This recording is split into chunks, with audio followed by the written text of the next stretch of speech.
हो देवर जी? अरे हम सुननी है तू मास्टराइन हो गए लू। हाँ हो, कैसा नहीं कुल पूछत बड़ा? अरे तुमसे कुछ पूछे के रहले हो। कौन चीज बतावा? एठे सवाल पूछे थी तनी ओकर जवाब बतावत। कैसन सवाल बा, पूछा ना। तला हाई सुना। बोला। कौने भाषा के खायल पियल जाला ये बाबूजी?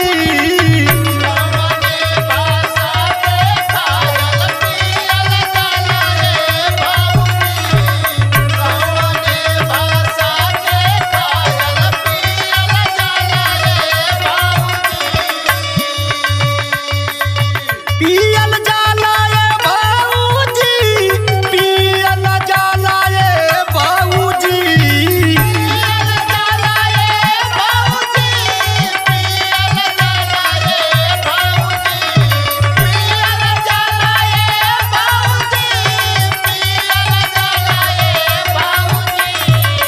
कौने भाषा के खायल पियल जाला ये बाबूजी?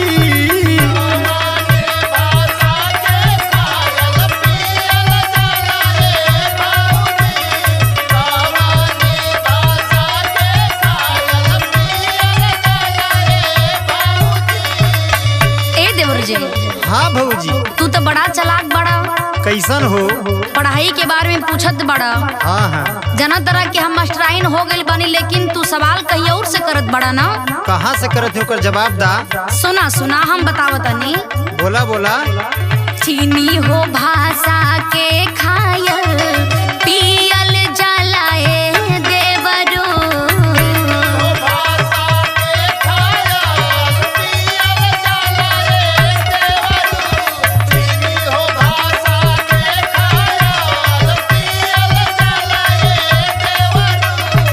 पियल जाला ए देवरो, पियल जाला ए देवरो।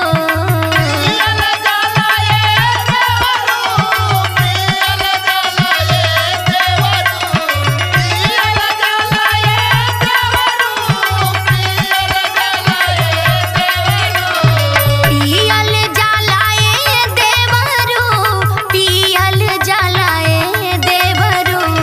चीनी हो भाषा के खायल पियल जाला ए देवरो।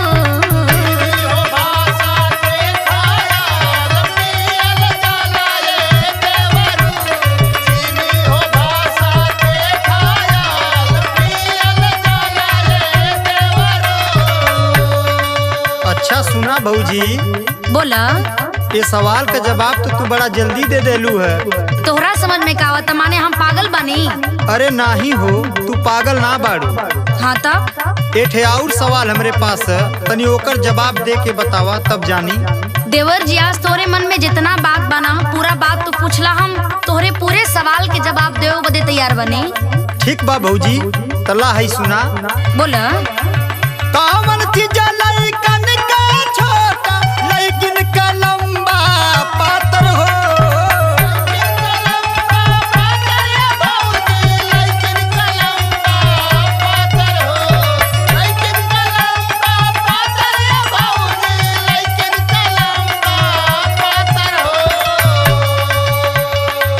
कामन चीज लइकन का मोटा, लड़किन का लंबा पातर हो।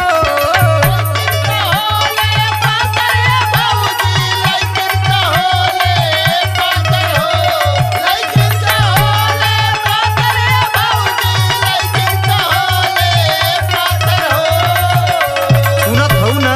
हाँ सुना तनी। कामन चीज लइकन का छोटा, लेकिन का लंबा पातर हो। कामन चीज लइकन का मोटा, लेकिन का होले पातर हो। कौन चीज बिना पैसा का लइकी? सुना हो भौजी। का हो, कौन चीज कहत बड़ा? कौन चीज बिना पैसा का लइकी काबो न देलिए बाबूजी?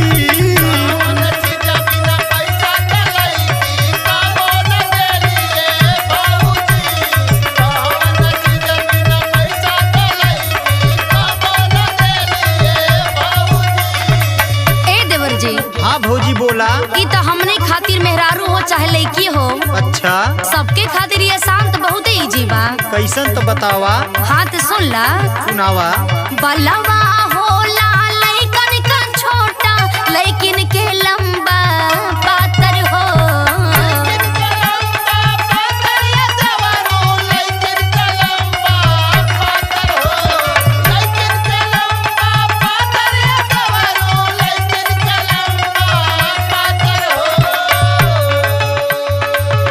हाथ सुन ला।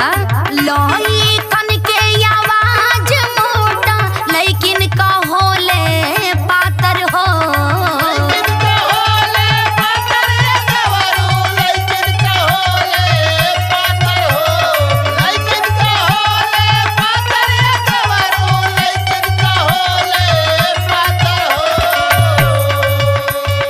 बलवा होला लइकन के छोटा, लेकिन का लंबा पातर हो। लइकन के आवाज मोटा, लेकिन का होले पातर हो। और सुना, बिन पैसा के जूता चोरावल। बतावा बतावा ए भौजी। हाथ सुन ला। बिन पैसा के जूता चोरावल कबो न देलिए देवरू। समझ में आई ना? हाँ हाँ ए भौजी समझ में आ गई। अरे हम शुरू से बहुत टैलेंट बने।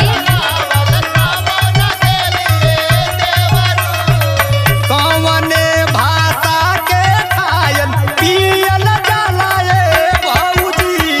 इन्हीं हो भाषा के खायल पियल जलाए देवरू। कौने भाषा के खायन पियल जाला ए भौजी। इन्हीं हो भाषा के खायल पियल जलाए देवरू। कौने भाषा के खायन पियल जाला ए भौजी। चीनी हो भाषा के खायल पियल जलाए देवरू। बुझला? हाँ ए भौजी कुल बुझे थी।